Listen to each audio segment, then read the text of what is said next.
실제 시장에서 금리와 전체 상황 흐름을 보게 되면 안정적이고 오히려 금리가 시장에 긍정적으로 반영이 되는 흐름입니다. 인사할만이 우리나라에 제일 많이 투자된 주식이 NC소프트예요. 건설이 지금 우리 흔히 말하는 PBR로도 그렇고 충분히 해볼 만한 섹터, 이제 안 갔다라고 생각했던 엔터 주식들도 올랐거든요. 그리고 한번 충격 맞았어요. 한번 두들겨 맞았죠. 네. 그리고 나서 이제 잔잔하게 움직일 것 같아요. 테마주들입니다. 자, 오늘 좀 기사가 유의미한 게 두 개가 정도가 있다라고 보는데요. 네네. 하나는 이제 JP모건에서 한국 주시장 저평가 요 기사가 나왔습니다. 내년 하반기에 개선될 거다. 네. JP모건 마음에 안 듭니다. 어제 나온 그 레포트가 뭐냐면 네. 배드문 라이징이라고 그래서 네. JP모건에서 나왔거든요. 배드문 라이징가 악한 기운이 몰려오고 네. 있다라는 내용이거든요. 네. 그래서 레포트 내용이 뭐였냐면 네. 부정적이었죠. 네. 12월에 금리 인상 1% 할 거고 내년도 고용시장 안 좋아질 거고 그렇습니다. 경기 침체 계속적으로 이어질 것이다. 네. 이게 지금 그걸 계속 시장을 짓밟고 있는 논리죠. JP모건에서 어제 네. 시장에 유포했던 레포트의 내용입니다. 근데 오늘은 한국 시장 좋다고요? 좋다고. 뭐 얘네들도 뭐 사실 뭐 저희 유튜브 출연하시는 분들이 네. 조금 이제 상승을 쫙 외치다가 말을 바꾸면 네. 말을 바꾼다라는 이제 표현들을 쓰는 맛이는 하는데 뭐 그거는 외국인 투자라고 다르겠습니까? 계속 그렇죠. 뭐 이제는 이제 다들 아실 거예요. 네, 뭐 그렇죠. 언제 그때가 다르고 지금은 다르니까. 네. 근데 그나마 이제 조금 이제 한국 시장 긍정적으로 봐줬다라는 거에 대해서 저는 좀 의미를 좀 부여하고 싶고 여기 보시면 네. 내년 초에는 시장이 어렵겠지만 하반기엔 개선될 거다. 네. 그러니까 지금 내년에 악재들, 그러니까 지금 보면 금리 인상 어제 좀 조금 강경하게 말했다고. 네. 지금 여기 있네요. 그 금리 인상 이제 속도가 조금 이제 달라졌어요. 이제 지난주에 5%대로 봤는데 5.2와서 다시 좀 높아졌어요. 내년 5월달, 네. 3월달, 5월달 내년 그러니까 지금 고점 금리를 5.25까지도 보고 있는 거죠. 기준금리죠. 그죠. 네. 이제 다음 달 초에 다음 달 중순에 있을 때는 이제 4.5%가 거의 이제 압도적인 네. 분위기가 됐고요. 80% 정도 됐고 내년 2월 달에 45% 0.25 올리고 네. 그다음에 3월 달에 내년 3월 달에 지금보다 한 1% 그리고 이제 내년 5월 달 가서 네. 여기가 고점이 될 확률이 높다 이렇게 좀 나오고 있는데 지금 계속 여기 4.75에서 5.5까지가 사실 계속 팽팽하게 왔다 갔다 할 것 같습니다. 이게 고점 금리가 얼마가 되느냐에 따라서 내년에 조금 이제 이게 조금 사실 시장 금리는 이제 거의 움직이지 않는 것 같긴 하더라고요. 최근에 보니까. 근데 3.8에 붙어 있습니다. 네, 붙어 있습니다. 국내 채권 금리도 마찬가지고. 3.84. 네. 근데 이제 요게 어느 정도 시장에서 이제 다 왔다라는 게 어느 정도 확실히 좀 심어줘야, 연준이 심어줘야 되는데 사실 연준도 잘 모를 거예요. 이렇게 한번 접근해 보세요. 제가 아까 레포트 얘기를 잠깐 네. 했었는데 부정적인 시장에 대한 레포트들 일부 시장에서 반영하고 있습니다. 네. 근데 긍정의 레포트들 나오거든요. 그죠? 어제 노무라증권에서 네. 이런 얘기했어요. 일본 노무라증권에서 네.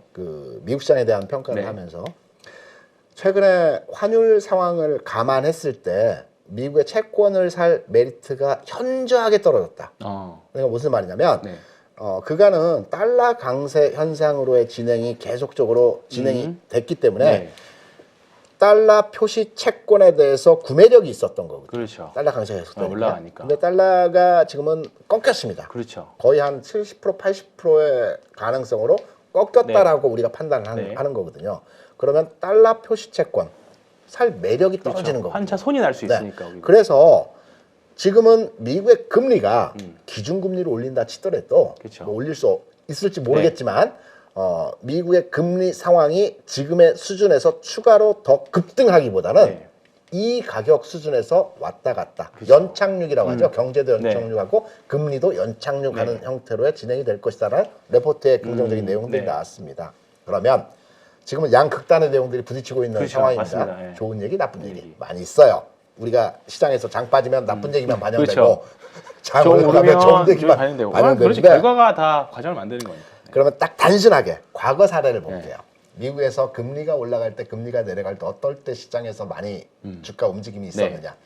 과거로 딱 돌이키면 S&P 500 지수로 해서 2002년부터 2008년까지 600포인트에서 1800포인트까지 한 3배 올라갔습니다. 장 좋았어요. 네. 그때. 좋았죠. 그리고 중간에 뚝 떼어가지고 2017년부터 2010 한 5년부터 네. 2018년 그러니까 미중 무역 전쟁 그 2018년 10월 정도까지입니다. 이 정도까지 네. 참 좋았습니다. 좋았습니다. 이때 금리를 보게 되면 그냥 플랫은 아니고 일정 레인지 안에서 그냥 왔다 갔다 네. 했습니다. 1%에서 한 2.5%, 3%. 네. 첫 구간에서 네. 두 번째 구간에서는 뭐 2.5%에서 한 4%. 네, 좀 여기서 올랐죠. 왔다 네. 갔다 했습니다. 그러니까 방향을 타고 한 방향으로 간 게 아니고요.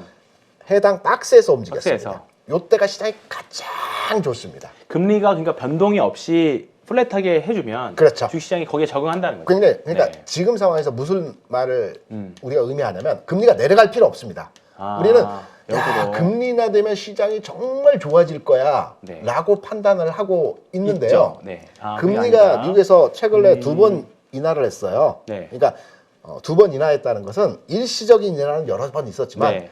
방향을 가지고 금리 인하한 거는 2번입니다. 네. 2008년 금융 위기 때 5.5% 금리에서 그건 기억납니다. 거의 제로까지 그냥 네. 내렸거든요. 내렸죠. 네. 그러니까 급격하게 내렸죠. 주식시장이 빠져서 금리로 막 잡는 겁니다. 네. 급하게 네. 내려가지고 이때 한 번 그렇죠. 있었고요. 2018년도에 2.5% 금리에서 이때도 제로 포인트까지 금리를 한 방에 내렸습니다. 내렸죠. 네. 근데 이때는 금리 내리는 폭이 크지 않았기 크지 때문에 않았고. 트럼프가 했죠. 무제한 양적 완화. 완화. 네. 돈을 시장에서 엄청나게 풀겠다. 그렇죠. 첫 번째 금리 인하 2008년도에서는 그 있죠. 헬리콥터에서 돈을 뿌려버리겠다. 헬리콥터 밴. 네, 그렇죠. 나왔을 때. 그 얘기가 있었던 시절이었고요. 두 번째는 트럼프가 무제한 양적 완화. 네. 기업체, 은행체, 정부에서 무조건 다 사줘서 소각해버리겠다. 네. 이거였습니다. 네. 두 번의 금리 인하가 있었는데 금리 인하할 때 주식시장 굉장히 안 좋았습니다. 맞아요. 역으로. 금리 인하에서 주식시장이 안 좋은 게 아니고 주식시장이 안 좋기 때문에 금리를 인하하는 거거든요. 이게 선호의 문제인데. 그래서 지금의 금리, 미국 금리를 많이 보는데 인하한다고 해서 좋은 게 아니고요. 제일 좋은 거는 지금 가격 구간에서 그냥 박스에서 왔다 네. 갔다 왔다 갔다 하는 게 주식시장에는 가장 좋습니다. 가장 선호하는 현상이고 그 가능성의 분위기가 지금 진행되고 있죠. 있죠. 네. 왜냐하면 지난 10월에 미국 금리가 제가 말씀드린 거는 기준금리가 아니고 시장 실제금리입니다. 10년만 그죠. 네. 기준금리가 아니라 시장 수익률. 이 기준으로 모든 시장은 반영을 그렇죠. 합니다. 네. 기준금리가 아니고 네. 지난 10월에 미국 금리가 4.3% 고점 찍었거든요. 네. 그때 우리나라는 4.5% 고점 찍었습니다. 네. 그리고 나서 오늘 기준으로 해서 물론 이제 본장 시작되면 금리 상황이 변하겠지만 지금 현재 4.79 뭐 뒷자리 이렇게 쭉쭉쭉 나갑니다. 네. 최근에 3.79 이렇게 나가거든요. 네. 최근에 어떤 변화가 있었냐면 3.8 초반대가 그 최근 상황에서 하단부였습니다. 네. 깼습니다. 요걸 깨고 내려왔거든요. 추세가 바뀌었다라는 얘기입니다. 계속 이 데코박 네. 등락 과정이 있다가 깨고 내려왔거든요. 그래서 미국 금리도 하향 안정화되는 네. 과정에서의 그러니까. 진행이에요. 네. 여기서 올라가더라도 4% 넘어가지 않습니다. 네. 기준금리 낮아요 현재. 네, 낮네요. 그런 네. 경우 많습니다. 네. 아주 많아요. 그래서 기준금리가 4%인데도 불구하고 지금 10년물 국채금리는 3.8이거든요. 네, 아주 많습니다. 네. 그런 경우들이 굉장히 흔한 상황이기 때문에 네. 뭐 그 이채로운 상황이라고 볼 수는 없고요. 이런 현상들이 앞으로 진행이 계속해서 뭐 3.7에서 또는 3.5에서 뭐 4% 사이 네. 여기서 왔다 갔다 하면 주식시장은 굉장한 호재로 반영된다. 맞습니다. 그래서 뭐 매파라고 하죠. 뭐 네. 시장에서는 뭐 저기 여론 총재들이 계속 시장 원래 그 FOMC 위원이 그 저기 패드 쪽 인원이 6명인가 그렇고 연방은행 총재가 한 7명인가 그렇습니다. 네. 원래 비둘기파는 그 FCM, FCM 위원들이 비둘기파입니다. 네. 정해져 있죠, 사실. 전통적으로. 전통적으로 정해져 있죠. 이게 정부 쪽이니까. 근데 연방은행장들은 네. 매파 쪽입니다. 네. 잡아야 되니까. 잡아야 되니까. 잡아야 되니까. 그래서 얘네들이 항상 싸우죠. 싸우는 거거든요. 그래서 이번에 뭐 저기 센트리스 총재 네. 블러드인가요? 블러드, 네. 맨날 나쁜 얘기만 합니다. 네. 항상 뉴욕 총재하고. 네. 근데- 원래 뉴욕 총재가 제일 힘이 세죠. 그러죠. 네. 항상 나쁜 얘기만 하는데 의례적으로 하는 얘기입니다. 이들은 뭐 그치, 의례적으로. 의례적으로 매번 하는 말만 나오면 그 얘기를 하는 거기 때문에 시장이 받아들여질 때 이걸 어떻게 받아들여야 할지라고 판단을 하기보다는 그네들은 맨날 그 얘기하는 거고 실제 시장에서 금리와 전체 상황 흐름을 보게 되면 안정적이고 오히려 금리가 시장에 긍정적으로 반영이 되는 흐름입니다. 내려가서 좋은 게 아니고 네. 지금 가격에서 왔다 갔다 하면 상황은 주시장에 긍정적일 수밖에 없다라고 그렇죠. 이렇게 해석을 할 수. 사실 그래서 작년에 미국에서 금리 인상, 그러니까 저도 한 이제 주식 한 20년 정도를 봐왔는데 네. 금리 인상기 때 사실 다 좋았어요. 왜냐하면 그럼요. 논리가 그거였잖아요. 경기가 좋으니까 좋으니까 금리 거예요. 버틸 수 있다였어요. 그럼요. 그리고 실제로도 이번에도 사실 대부분의 지금 그 금리 인상할 때 네. 저는 조금 우려스러운 게 뭐냐면 금리 인상이 경기에 이제 주가가 사실 결과적으로 많이 떨어졌기 때문에 네. 이번에 인플레가 예외적으로 너무 많이 올랐기 때문에 약간 시장이 이제 좀 약간 이렇게 좀 안 좋게 나온 거지만 과거에는 금리 인상을 할 때가 다 좋았었어요. 다 왜냐하면 좋았습니다. 경기가 좋아지니까 올라가는 거였고 브레이크 작업을 그렇죠. 하기 위해서 네. 금리 인상. 오히려 금리 인하한다는 건 이제 앞으로 안 좋아질 거다라는 것 때문에 인하를 먼저 선제적으로 한 거잖아요. 그렇죠. 그래서 직전 사이클 보면 아까 말씀하셨던 것처럼 2014년도에 그 테이퍼링을 먼저 하고 2015년부터 2015년 12월부터 금리 인상을 그렇죠. 천천히 했었거든요. 근데 네네. 보면 2015년부터 18년까지 시장 좋았거든요. 좋았습니다. 오히려 금리 인하 사이클 마지막 인상 사이클 마지막 부분에 가서 부러졌거든요. 그렇죠. 네. 그래서 사실 그래서 그거 작년에 금리 인상 시작할 때도 요런 그림을 그렸던 거죠. 근데 그렇죠. 오히려 지금 사실 우리가 생각지 못해 전쟁도 났고 그 다음에 인플레도 생각보다 많이 나왔고 그런 부분들이 시장에서 영향을 미친 거예요. 그래서 말씀하셨던 대로 네. 오히려 지금 금리 인하를 한다는 것 자체가 뭐냐면 인플레도 인플레지만 경기가 못 버티나 보다가 될 수 있어요. 그렇죠. 그리고 이제 금리 플러스 하나 더 체크하셔야 될 게 뭐냐면 연초 테이퍼링 할 때만 하더라도 올해 0.25씩 5번 한다고 그렇죠. 했어요. 그때는 시장 굉장히 좋았습니다. 네, 버텼죠. 근데 이제 네. 지금 시장이 안 좋은 건 0.75를 연속해서 한 거거든요. 이거 역사상 처음이 급격한 게 안 된다는 거죠. 네, 급격하게. 급격하니까 안 네. 된다는 거죠. 그래서 네. 지금 보면 뭐 시장에 여러 가지 중론들이 있지만 종합적으로 보게 되면 올해 내년도 금리 인상폭이 뭐 0.25, 0.5 이런 얘기 네. 나오고 있잖아요. 네. 인상하더라도 네, 그렇죠. 7호 1% 얘기 네, 안 이제 안 나온다고요. 나오죠. 네. 그러면 완만한 인상의 구조가 진행될 때 시장은 좋다라는 그렇죠. 겁니다. 그러면 오히려 역으로 내년이 되게 굉장히 그렇죠. 내년이잖아요, 사실. 그렇죠. 내년이니까 오히려 내후년부터 뭐 금리 인하 사이클 간다고 해서 내후년을 기다릴 게 아니라 네. 오히려 지금 그럼요. 매매하기가 오히려 더 좋다. FOMC가 3월, 5월, 6월, 네. 3월, 5월, 여기 나와 6월, 있습니다. 2, 3, 5, 6, 7, 9, 11, 12. 네, 그렇죠. 네, 이렇게 이런 되어 게 있는데 있으니까. 그렇다면 이제 사실 금리 인상 여기 보시면 아시겠지만 네. 이제 요대로 된다라고 하면 올 이제 12월 달에 이제 마지막으로 0.5% 인상하고 나면 그 다음부터 사실 25bp 정도 인상이거든요. 네네네. 그럼 이제 내년에 한 1년 정도 지켜볼 겁니다. 그렇죠. 그럼 요 구간이 네. 요 구간이 우리나라로 봤을 때 요때 구간이랑 비슷하다고 보거든요. 여기 보면 네. 2018년 요 정도인 것 같습니다. 요때. 요 구간입니다. 요 구간. 이 금리 인하를 급격하게 했다가 플랫하게 네. 갔던 구간. 어... 요 구간이 되거든요. 그러니까 이제 요 구간에서 조금 재밌는 흐름이 좀 나올 수 있지 않을까. 그렇죠. 이렇게 요런 그림 저도 개인적으로 기대를 하고 있는 거고. 금리 얘기 이제 어려우니까 그만하고요. 네. 다음 주 종목 어떤 거 움직일 것 같습니까? 이게 너무 툭 치고 들어가. 대표님이 이게 항상 하다가 갑자기 또 득치고 할 시간이 별로 없어요 이제. 네. 그래서 네. 이제 갑자기 하고요. 그다음에 요 얘기하고 네. 그리고 하나 또 나왔던 게 요겁니다. 요거. 아... 빈살만 일본 방문 취소. 요거 이제 다들 이제 많이들 보셨을 건데 일본 왜 안 갔을까? 왜 일본을 패싱했을까? 왜 일본을 안 가고 우리나라로 왔을까요? 그러니까 원래 우리나라 갔다가 그러니까 지난주에 우리 얘기했던 게 뭐냐면 우리나라 갔다가 일본을 간다는 거였어요. 네. 그래서 네옴시티 관련 주식들, 사우디와 관련된 주식들 조심하자라는 의견이 뭐였냐면 일본 쪽에도 똑같이 수주를 주면 우리나라와 경쟁하지 않을까였는데 네. 지금 갑자기 나왔던 거는 일본 안 가겠다. 기시다 총리하고도 면담 안 하겠다였습니다. 저는 다른 관점에서 봅니다. 그래요? 그러면 한국이 좀 더 수혜를 받지 않겠네. 물론 MOU지만 그럼 어떻게 된 걸까요? 이거는 네옴시티 네. 그리고 그 중동 개발 관련 이슈들 네.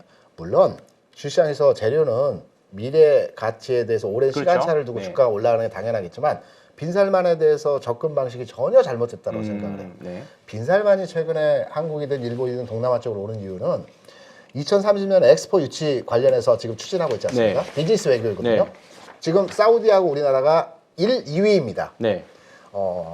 이번 달 29일 날 프랑스에서 PT 네. 회의 그러니까 프리젠테이션이 네. 있습니다. 그 우리나라도 하고 사우디도 하고 이탈리도 삼국이 경합하고 있거든요. 네. 여기에서 점수차 뭐 어느 정도 산정하고 내년도에 이제 표결을 해서 네. 내년도에 결정이 돼요. 근데 빈살만이 85년 소띠거든요.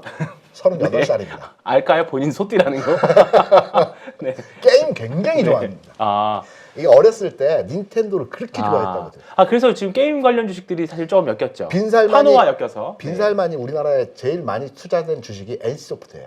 넥슨이고 네. 1조 2조 원치 사고 있어요. 네. NC는 최대 2대 주주입니다. 네. 9.5% 가지고 있습니다. 네. 여기 중요한 건 뭐냐면 인시 한번 볼까요? 오늘 최근에 많이 올랐는데. 오늘 많이 빠졌어요. 네, 오늘은 빠졌고. 뭐 네. 빠진 거 당연합니다. 네. 근데 여기서 하나 더 볼 게 뭐냐면 빈살만이 투자를 정말 잘합니다. 투자의 귀재입니다. 왜냐하면 이 코로나 때 주식시장 많이 빠질 때 이 친구가 뭘 샀냐면 사우디 국부펀드 있죠. 네. 이게 800조 정도 됩니다. 5일 네. 통해서. 근데 특이하게 뭐 노르웨이가 국부펀드로 네, 제일 유명하고. 1위고요. 1200조 네. 정도. 우리나라도 연기금 국민연금 엄청나죠. 엄청나죠. 사이즈. 네. 한 800조 정도 네. 되고요. 근데 사우디 같은 경우는 이 800조 중에서 450조를 전략 투자라고 해서 빈살만이 마음대로 쓸 수 있는 돈이에요. 개인 돈이네. 그리고 뭐 축구 네. 구단도 사고 막 사지 그렇죠. 않습니까? 네. 그래서 하는 거거든요. 근데 코로나 때 주가 빠질 때 빈살만이 샀던 주식들이 여행, 항공, 레저, 네. 엔터, 그러니까 직격탄을 받는 주식들에서 주식들. 이때 집중적으로 샀어요. 아. 그래서 수익 많이 냈거든요. 네. 최근에 뭐 산 줄 아십니까? 미국 주식에 대해서 네. 10월에 네. 테크주를 샀어요. 아, 제일 많이 산 게 아마존. 아마존. 그다음에 뭐 아마존 요즘에 좀 아프겠는데? 살만이도? 8월, 9월에 샀는데 이네들이 완전 바닥에서 개인처럼 못 삽니다. 네. 대략 그렇죠. 바닥권이면 10조를 질러버리는데요. 그러면 확 올라가죠. 그래서 뭐 우리가 받쳐서 사는 것도 그렇죠. 아니고. 대략 네. 이 정도. 엔소프트도 네. 올해 2월에 샀습니다. 아. 지금 가격 수준이에요. 내려갔다 올해 올라온 거. 2월이면 이제 지금 가격. 본전됐네. 네, 그러니까 네. 얘네들은 처음에 살 때 완전 최바닥에 사는 게 아니죠. 최바닥 그렇죠. 수준에서부터 삽니다. 빈살만이 뭐 단타하는 것도 아니고. 아 그럼요. 네. 사우디 국부펀드는 장기 펀드로 굉장히 유명합니다. 그렇죠. 유럽의 펀드하고. 그래서 투자를 굉장히 잘하거든요. 그러면 제 생각은 이래요. 우리나라가 엑스포 중요하죠. 부산에서 유치하는 거. 근데 네. 저는 예전에 이제 대전 엑스포 유치했을 때 초등학교 6학년인가 그때 대전 엑스포는 가봤어요.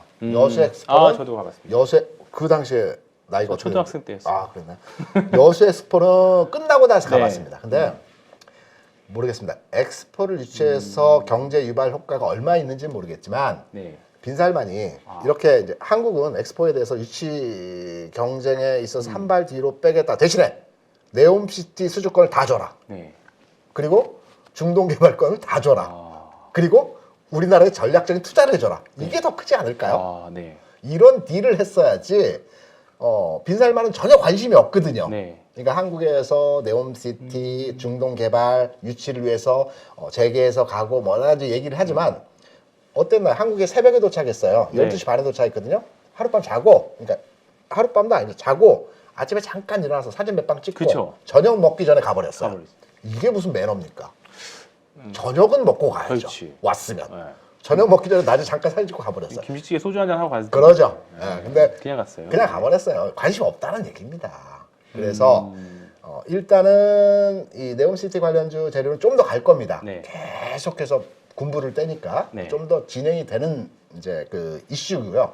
다만 이제 29일 날 그 저 PT 관련해서 네. 저기 컨퍼런스 네. 이렇게 회의하는 거 있습니다. 여기 점수 또 네. 정해지고 유력하게 사우디가 되면 이때 우리나라 적극적으로 네옴시티 관련주들이 움직일 수 있는 여건이 그러면 마련되죠. 이번 주에 오늘 사실 좀 많이 밀려서 네. 좀 물려 있다라고 하면 그때가 엑시트 타이밍도 또 될 수도 있겠네요. 저는 엑시트 안 해도 될 것 같습니다. 아, 왜냐면 네. 2030년 처음에 저는 대표님이 그 관점이 다르다라고 그래서 그런 지금 생각했는데 관점. 지금 네. 관점이고 그러니까 저도 같은 생각이거든요. 지금 네옴시티가 이게 단순한 테마로 끝날 것 같지는 그럼요. 않다는 생각 좀 들어요. 오래 갑니다. 네, 예전에 그 지난번에 얘기했던 그 런던 아이하고 대관람 차 있는 저 아랍에미레이트에 있는 두바이 관련해서 우리나라가 굉장히 큰 현대건설, 대우건설, 쌍용건설 이 건설 회사들이 굉장히 돈 많이 네. 벌었거든요. 두바이가 2000년 중반에 시작을 해서 지금도 짓고 네. 있어요. 그러니까 15년 앞으로 더 지을 겁니다. 지금 15년째 네. 이상의 그 기간차를 두고 짓고 있거든요. 계속 건설하고 네. 있습니다. 네옴시티는 거기에 비하면 좀 작아요. 700조 네. 규모밖에 안 됩니다. 그래도 엑스포하고 밖에까지는 네옴시티하고 아니지만, 같이 해서 우리가 딱 중동 우리나라 최고 아닙니까? 그렇죠. 동아건설부터 해가지고. 그 이제 또 너무 오래됐는데. 그래서 이거 과거 사례를 보시면 네. 빈살만 하고 띄고 N까지만 쳐도 연관 검색어가 뜨네요. 그래서 올해 그래요? 4월달에 기사가 좀 있고 네. 실제로 NC소프트 주주 구성을 봤더니 여기에 퍼블릭 인베스트 펀드 이게 사우디 국부펀드거든요. 네. 그래서 요게 이제 한 9.200만 주를 이미 갖고 이대 있습니다. 주주입니다. 네. 네. 그러면 최근 변동일이 2020년 2월 달이네요. 네. 그러면 2월 달에 샀다고 치면 요 정도 가격이거든요. 요 거기서 정도? 한 세 차례 걸쳐 샀습니다. 네, 그러면 평단이 뭐 50만 원대에서 한번 사고 네. 뭐 한 45만 원대 사고 네. 40만 원대 대략 샀다. 그렇죠. 확률 샀다 하면 네. 평단이 한 45만 원 됐을 것 같아요. 뭐 그 정도 됐겠죠. 아, 그러면 지금 사면 국펀드랑 평단 같은 거니까. 그렇죠. 네, 주포랑 같이 움직일 수 있는 그렇죠. 네, 그런 상태가 될 수 따라서 있다. 들어가는 거죠. 네. 주파하고. 그러면 대략적으로 계산해 보면 여기서 한번 봐볼까요? 그러면 한 40만 원 초반에만 붙여서 살 수 있다라고 하면 NC가 나와서 게임주를 좀 말씀을 드리면 네. 우리 집에 언제 가요? 네, 일단 하세요. 네. 게임주가 굉장히 최근까지 소외를 받았거든요. 아, 그죠. 근데 다음 주 장세가 어떤 장세냐면 그 2020년도에 주가가 1,400포인트에서 2,400포인트까지 한 단계 올라가고 9, 10, 11월 이렇게 쉬었거든요. 네. 이때 테마주들이 많이 갔어요. 이때 네. 가장 많이 간 게 신풍제약, 뭐 GMC 제약, 무슨 네. 뭐 유나이티드 제약, 뭐 제약. 제약 달린 코로나 관련 있는 제약주들. 그렇죠. 근데 특정하게 관련이 없어도 그냥 없어도. 바람으로 그냥 네. 막 5배, 10배씩 막 가버렸을 곁다리 때가 냄새 한 맡아도 갔죠. 네, 이때 막 주가 흔들 네. 때였거든요. 그러면 다음 주 장세는 우리가 짧은 구간이긴 하지만 시장이 네. 그래도 바닥에서 2160포인트, 2500까지 왔어요. 네. 그리고 한번 충격 맞았어요. 네. 한번 두들겨 맞죠. 네. 그리고 나서 이제 잔잔하게 움직일 것 같아요. 테마주들이 움직여요. 네. 그죠? 그게 소위 말하는 종목장. 그렇죠. 네. 다음 주 종목장입니다. 네. 지금 종목장 나올 게 뭐 있을까? 날씨 추워졌으니까 코로나. 네. 코로나 관련 주식들이 좀 있고. 코로나 뭐 네. 뉴스에서도 뭐 코로나 환자가 늘어날 것이다. 그럼 요 하나 붙여서 가지고 한번 쭉 그렇죠. 할 수 올리겠죠. 있고. 네. 로봇주 하나 있어요. 로봇주 오늘 로봇이 상대 오늘 의외로 강했고. 그렇죠. 네. 로봇주 있을 수 있고 이런 테마가 한번 그러니까 개별 이슈가 아니고 테마 흐름으로 만들어진 맞습니다. 종목들의 시장이 다음 주에 열릴 수 네. 있다라는 그렇죠. 거죠. 지금 어차피 3분기 실적 시즌 거의 마무리됐고 그렇죠. 3분기 솔직히 4분기 실적은 사실 거의 잘 안 보잖아요. 그렇죠. 마무리고 이제 내년 실적도 보는데 네. 그럼 내년도 추정치가 나오기 전까지 우리 지난주도 이 얘기했던 것 같아요. 네. 이게 앞으로 이제 연말까지는 그다음에 금투세가 아직 정해지지도 않은 상태라고 하면 지금 뭔가 깊게 엄청 물량을 많이 사가지고 끌고 가는 전략보다는 네. 언제든지 시장에서 빠져나올 수 있을 만한 변동성이 큰 종목들, 유동성이 그렇죠. 많이 있는 종목들로 할 거다. 그렇죠. 그런 전망인 것 같고요. 그리고 네옴시티는 살아있습니다. 기회가 있을 것 같다. 그러면 이번 네옴시티의 현 실질적인 대장은 될 수 있는 뭐 건설부터 시작해서 네. 건설 섹터들하고 그다음에 사실 네옴시티 관련주 치면 네. 사실 지난주만 해도 네옴 이제 소위 네옴의 냄새만 맡아도 갔던 주식들이 많이 있거든요. 이제 그런 주식들의 변동성이 아마 다음 주도 있을 것 같다라는 생각이 좀 많이 듭니다. 당연하죠. 저희가 지난주에 SK케미칼하고 SK바이오사이언스 이야기하면서 공매도가 이제 좀 네네네. 예, 상위 종목이었고 지나고 나면 올까 했는데 SK케미칼이 이번 주에 굉장히 많이 좀 올랐습니다. SK케미칼이 일주일 동안 네. 이제 수요일 날은 좀 밀리긴 했습니다만 여기 우리 그때 지난주 금요일 요 자리였는데 요 자리 금요일 날 얘기했었는데 그날 급등 한번 했었고요. 황 팀장이 바이오사이언스도 이번 그랬고. 겨울에 아주 따뜻하게 지낼 수 있을 정도의 네. 수익이 나셨다라는 얘기가 있던데. 아니 그러지 않습니다. 아직 배고파요. 아직 난닝구도 못 샀어요. 네. 이거 많이 올라갔습니다. 네, 일단 그렇고 바이오사이언스도 이제 아까 말씀하셨던 백신 코로나 관련 주식인데 네. 한번 급등 나왔다가 한 이틀 조정이 됐습니다. 3일 그렇기 때문에 이 주식도 다음 주에는 한번 해볼 만한 주식이 될 것 같고요. 아까 말씀하셨던 네옴시티 그다음에 뭐 로봇 관련 로봇 관련 주식들도 주식도 있는 것 같고요.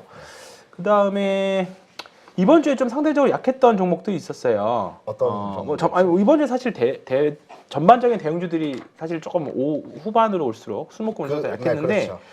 그 정도의 리바운딩은 조금 가능성이 있을 것 같다라는 생각이 좀 듭니다. 그래서 아마 그나마 지금은 그다음 우크라이나 재건과 관련된 사실 이거와 중복될 수 있는 게 사실 건설이거든요. 그렇죠. 네. 그래서 건설이 지금 우리 흔히 말하는 PBR로도 그렇고 뉴스로도 그렇고 네. 뭐 여러 가지 측면에서 충분히 해볼 만한 섹터 위치에 있는 것들이 많이 있는 것 같아요. 건설은 뭐 삼성물산, 그다음에 현대건설, 일단은 현대건설이 시동을 걸어줘야 되겠죠. 그렇죠. 대표적이죠. 뭐. 네, 예, 요게 현대건설. 걸어주고 저는 하나 보는 게 철강도 한번 봐야 되는 철강. 상태. 그래서 말씀드렸던 게 포스코홀딩스 두 가지. 현대제철 좀 봅니다. 현대제철이요. 네, 네. 철강도 한번 봐야 될 시점. 현대제철 진짜 오랜만에 듣네. 현대제철. 네. 아 그러네. 현대제철도. 네. 근데 대부분 다 보면 코스피하고 딱 느낌이 비슷하네요. 네. 비슷하고 이번 주에 그나마 이제 좀 이제 안 갔다라고 생각했던 엔터 주식들도 올랐거든요. SM 좋아합니다. 네, SM 좋아했고 올랐고 YG가 아직은 좀 약간 실적 개선 이제 리포트가 좋게는 안 나오는데 YG 엔터 보시면 YG 엔터는 아직 뭔가 이격을 줄인 듯한 반등다운 반등이 한 번도 안 나왔어요. 저는 하이브 SM만 봐야 된다고 생각하는 사람. SM만. 하이브는 BTS 그러니까 매출은 제일 커요. 4천억이거든요. 네. 근데 BTS에 너무 집중돼 그렇죠. 있고요. 맞아요. YG하고 거기서 블랙핑크에 네. 집중돼 있습니다. 매출 네. 10억 규모고요. 네. 반면 SM은 쫙 쫙 깔려 있죠. 있거든요. 그래서 그리고 최근에 이제 JYP 스트레이키즈 있는 JYP도 네. 여기도 좀 흐름은 좋은 편이고요. 네. 이제 딱 모든 섹터 통틀어서 안 간 거는 여행주밖에 없는 것 같아요. 하나투어. 하나투어 한번 볼까요? 빈살만 이거 안 샀나? 하나투어는 아직 뭐 이 반등다운 반등도 안 나오고 이게 안 나왔어요. 지금 이제 여행도 많이 다닌다는 항공업계하고는 좀 얘기가 다르기는 다르네요. 한데 하나투어가 이게 왜 아직도 여기지? 그리고 이제 내년에는 확실히 이제 좋아지는 모습 보여줄 거거든요. 이제 올해는 당연히 작년하고 올해 실적은 엉망일 거고 네네. 이제 내년부터는 확실히 좋아지는 그림이 나올 건데 그러면 턴어라운드 명분으로 한번 반등 나올 수 있지 않을까. 여행업계 그 업체들이 현금 자산 쌓아놓은 게 엄청날 텐데. 네. 그러니까 다른 데는 네. 모르겠어요. 근데 하나투어만큼 현금 자산도 많이 있잖아요. 네네. 그러니까 유일하게 망하지 않을 유일하게라기보다는 그나마 확률이 가장 낮은 회사라고 보는데 이러다 갑자기 그러네요. 왜냐면 최근에 진짜 못 갔네. 네, 하나투어는 이미 유상증자도 한번 했거든요. 그러니까 지금 오늘 롯데케미칼이 또 유상증자 또 했거든요. 네네. 이제 좀 약간 이제 항공 주식들이 갑자기 유상증자 할까봐 겁나는 것처럼 네. 이제 이런 좀 약간 최근 1, 2년 동안 고생했던 기업들이 자금이 없으니까 유상증자 가능성이 있잖아요. 근데 하나투어 같은 경우는 이미 유상증자도 이미 한번 했고 이러다가 장대만 빡 뽑아줄 수도 있지 않을까. 그냥 뭐 리포트 하나만 딱 긍정적인 코멘트 내년에 좋아질 것 같습니다. 그렇죠. 하나 나오면 지금 이격이 좀 굉장히 좀 많이 벌어졌고 뭐 중기 이평선 정도는 이제 옆으로 수렴하고 있는 과정이기 때문에 네. 충분히 한번 쫙 양봉을 하나 뽑아낼 수 있는 구간도 진입하고 있는 것 같습니다. 관심 갖고 한번 봐야 네, 되겠네요. 한번 보시면 좋을 것 같고요. 이 정도. 그러니까 다음 주 뭐 계속 불안해 하실 수 있지만 여전히 해볼 만하다. 다음 그럼요. 주도 매매 해볼 만하다. 네, 맞습니다. 네, 알겠습니다. 누구나 1시간 안에 200개 종목에서 좋은 종목을 고를 수 있는 그런 능력을 배양할 수 있도록 제가 도와드리려고 그렇게 하고 있습니다.